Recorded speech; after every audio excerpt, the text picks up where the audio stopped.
What's good in the hood? It's your girl Cleo, and welcome to my first impressions of GhostWire Tokyo.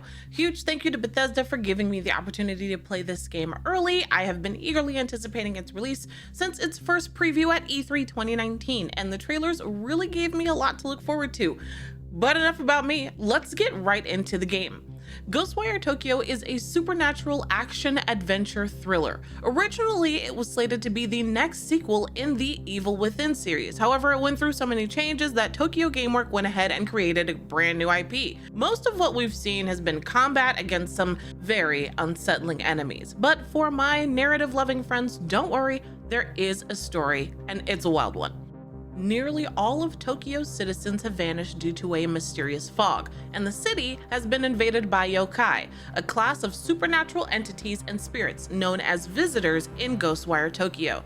You play as Akito, a young man fused with a spectral anomaly known as KK, who, while having his own agenda, grants him supernatural powers called ethereal weaving. Now together, they must explore Tokyo in search of the truth behind the mass disappearance. Between combating the visitors haunting the city and searching for answers, Akito also encounters a menacing group wearing Hanya masks, who may unveil the mystery behind the strange events in Tokyo. Let's talk about design. This game probably has the most graphical options I've ever seen in a console game, including quality mode, performance mode, high frame rate versions of quality and performance mode, and even V-synced high frame rate versions of those modes as well. In the sound department, GhostWire Tokyo utilizes 3D audio, which provides a creepy atmospheric backdrop alongside a really banging score. Composer Masatoshi Yanagi said, "If it's horror, then we stimulate the player's anxiety with high-pitched shrieks, but with action-adventure, because we want them to feel heroic and challenge the bad guys and also explore the game, I wanted to create sounds that inspire positivity in the player." And I really think that they delivered on that. Whether it's the sound of the rain falling or a club that you know is empty far off in the distance, the sound design really adds to a hyper-immersive experience.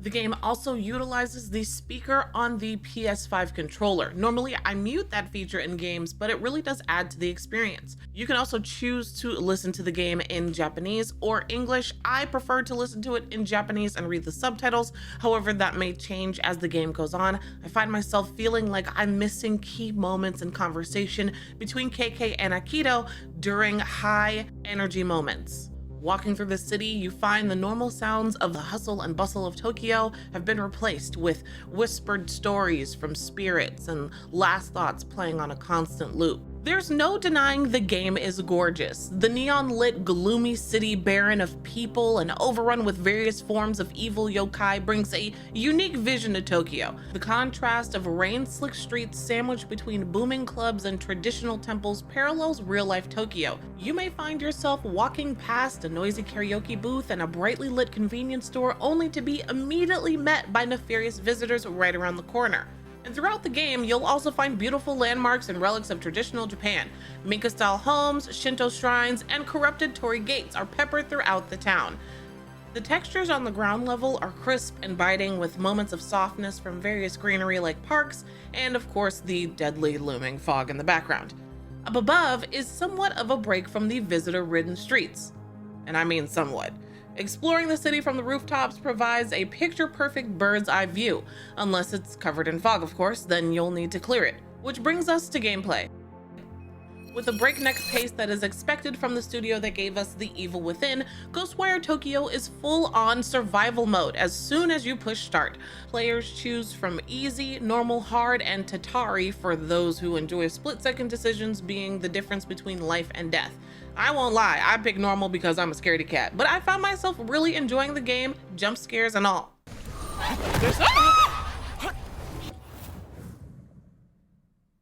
I really like the push and pull of a technologically advanced Tokyo alongside various quests that highlight traditional Japanese culture and folklore. It's very intriguing. I was constantly pulled in and interested in the stories of side quests that I completed.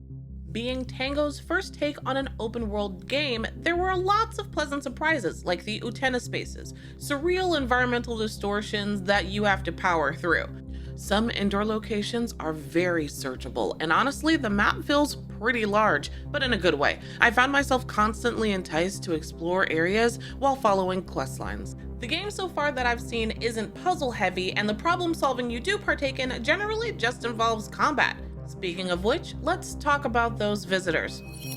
In layman's terms, yokai are essentially Japanese spiritual creatures, ghosts, and supernatural beings. They're not always good or evil, however, in GhostWire Tokyo, a lot of the visitors are pretty evil. Some of the ones I've encountered include the Noprabo, which are called rainwalkers in the game. They're faceless yokai that look a lot like the Slender Man that we know and love. They sort of serve as the default enemy, using standard melees for attacks. However, as you progress through the game, you do meet other variants of this visitor, including some more tankier versions like the Relentless Walker. You'll also battle Nukerokubi, or visitors called Students of Misery, which in Japanese lore is a type of yokai that can completely remove its head from its neck, and the head is capable of flying around and doing its own thing. Now, I've only encountered the body portion of this visitor, and I hope to keep it that way. They tend to use karate and also throw various objects from the surrounding area. Thankfully, Akito can block.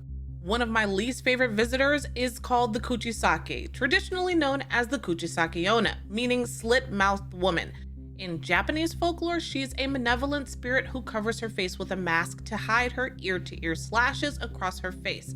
In GhostWire Tokyo, she wields a giant pair of shears and knows how to use them. There seems to be a lot more visitors who also have multiple variants, but I have yet to uncover them.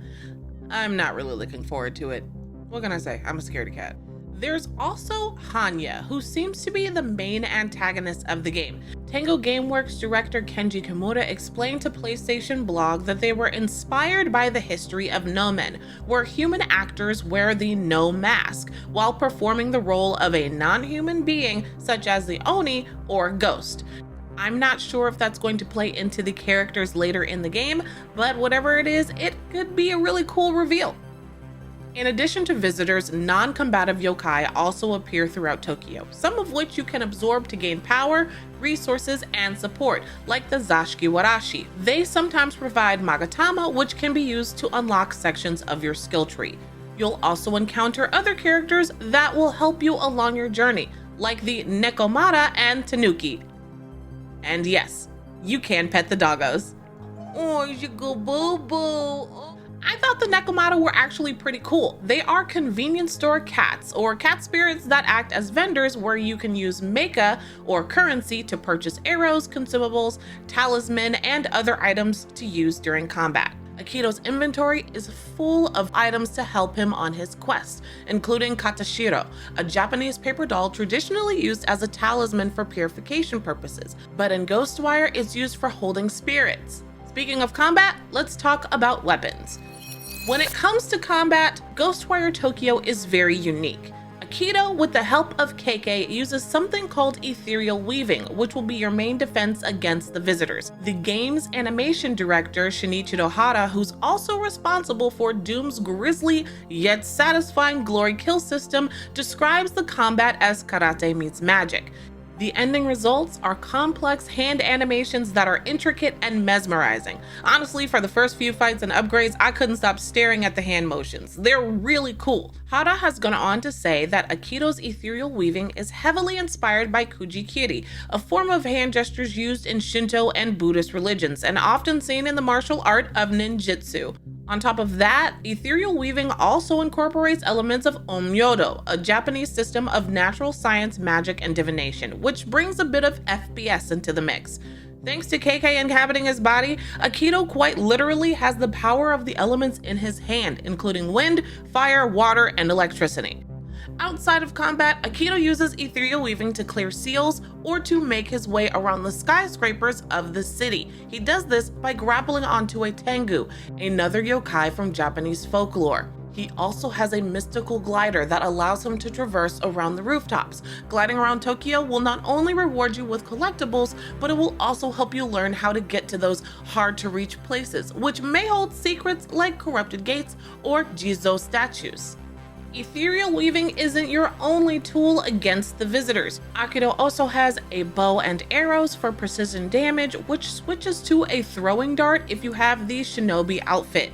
If you're feeling overwhelmed, you can use a stun talisman to stop visitors from moving. Finally, when your enemy has been weakened enough, you can use the core takedown to vanquish your foe. Core takedowns can also be used in stealth, which is really helpful. Once Akito has taken down an enemy, he can then collect souls and deposit them by visiting phone booths. As you battle your way through the city and push further into the story, the game allows you to collect skill points to make upgrades. Some upgrades are what you'd expect, like quieter movement when you're crouch walking in stealth, or you can speed up your core takedown, or increasing the distance of your spells. This is extremely helpful because different visitors need different tactics to beat, so it's worth upgrading each element for the various visitor needs. Some used ranged attacks while others get up close and personal, and you might have to fight them at the same time, so having a variety of ways to kill each of them is helpful. So I'm going off script for my final thoughts. I'm very interested to see how the rest of the game goes. There are a lot of really awesome aspects, especially the history and lore behind the yokai. I want to know more about Akito. I want to know more about KK. I implore you to check it out. There's moments of humor, there's moments of sadness, and there's a lot of jump scares. I'll report back after I finish the game to let you know if anything has changed. I hope you guys enjoyed this first impressions, and I can't wait to share with you the full gameplay when it drops on March 25th. If you guys enjoyed this sort of different, sort of brief first impressions, go ahead and give me a thumbs up and let me know in the comments what you think about doing just voiceover first impressions. This is something a little bit new for me. Normally, you know, I'm on camera, but I'm trying something new. So with that being said, thank you guys for watching, and let me know also down in the comments what you think of the game, what you're excited for, and I'll see y'all in the next video. I'm terrified, so I'm just gonna run for it.